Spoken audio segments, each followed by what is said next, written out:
মান নতুন বছৰ বুলি আৰু অকণমান আৰু মোৰ ষ্টাইলত এটা মাছ বনাব দিছোঁ মানে আজি বিশেষকৈ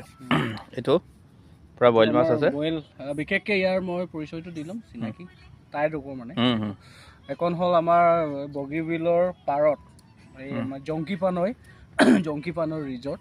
যিহেতু আমাৰ টংকেশ্বৰ মিশ্যং তেওঁ ভাল চিনাকি তেখেতে ইয়াতে ডিউটি থাকে তেখেতক আজি আমি ইয়াত লগ নাপালোঁ কিন্তু ইয়াত মাজে মাজে আমি আহি থাকোঁ আমি অলপ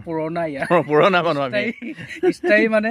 চাৰি বাসিন্দা নিচিনাই ন স্থায়ী মানে কাষ্টমাৰ আমি আহিলে কিবা এটা স্পেচিয়েল হয় আৰু আজি বইল হৈছে স্মেলটো কিন্তু বৰ ধুনীয়া আহি আছে দেই তো তুমি অকণ টেষ্ট কৰা নাই কেনেকুৱা লাগে একদম নতুন ষ্টাইল লাগে যেন কৈছে কিন্তু তো মিঠা মাছ চাওঁ গোন্ধটো মজা আহি আছে আমি কেনেকুৱা আছে ন এইটো বইল মাছৰ সৈতে অকণমান ৰস পান কৰিম কাৰণ আমি আমাৰ টাইটেলবিলাকেই কয় আমি অকণ খাব লাগে নহ'লে বেয়া হয় তো অলপ আৰম্ভ কৰি দিওঁ বাৰু তো আপোনালোকেও যদি ঘৰত এনেকৈ খাম বুলি ভাবিছে বা ঘৰৰ পৰা ওলাই আহি পৰিয়ালৰ সৈতে অলপ ব্ৰহ্মপুত্ৰৰ পাৰত যদি এনেকৈ অলপ পৰিয়ালৰ সৈতে উপভোগ কৰিব বিচাৰিছে তেতিয়াহ'লে আহক